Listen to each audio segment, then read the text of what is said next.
Clementi. Never again. Hello, everyone. I'm Brenda Blackman. And I'm Harry Martin. Thank you for joining us for this very important half hour. We're going to get right to the point. Bullying has to stop in our schools, in our playgrounds, online. The case of Tyler Clementi struck a nerve with us and with the nation. Enough is enough. Tyler Clementi. Never again. Welcome back to Stop the Bullying. We've heard from a lot of adults tonight, but now we take you to the front lines of bullying. Joining us, a panel of high school and college students to offer their perspective on bullying in the cyber generation. I want to start by asking, with a show of hands, how many of you have ever been bullied? How many of you have ever bullied someone else? How does it really make you feel? That's what we're going to be taking a look at right now. First of all, Sarah, we want to start with you because you've actually written some books, several books, in fact. One of them was about bullying. Tell us more about why you think this is such a serious issue. I feel that a lot of students have been bullied, and it's a really difficult thing to go through, and a lot of kids deal with it. And it's really bad when you have to deal with one of your friends or even somebody you don't really know talking about you behind your back, especially if it's online, because you can't really stop it. So I think a lot of kids need to be more aware of that and mindful of it. I guess you could say I've been bullied, but I've never really allowed myself to feel bullied. People have, gotten on my case when I was younger. I was a little runt, but I just gave it back to people. So how do you stop it? So if someone's going to make fun of you or push you, you push back. You make fun of them. You turn the tables on them. I really disagree with that. I feel like that's one thing. If everyone had that mindset and mentality, that bullying would never really stop. And I mean, it's a problem that can't really stop, but we can make a difference. What would you do? For me, I would just, if you have a problem, you confront somebody about it, you can talk to them, but bullying and bantering back and forth, I really don't think that solves anything. I think that's just one verse, like eye for an eye. Sarah, when you first heard about Tyler, how did that make you feel? I felt terrible to hear that somebody would do something to such an innocent young person, and that a roommate would do that to somebody who they should have actually developed a close relationship with.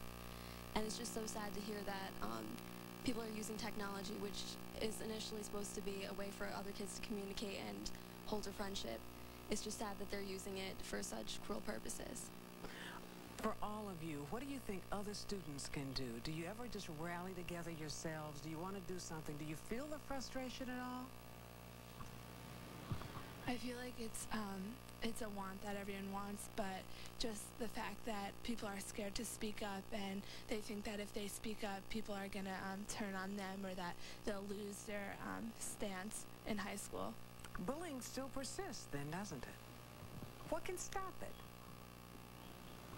I think education is the best thing for that. I work for residential education at Montclair State University.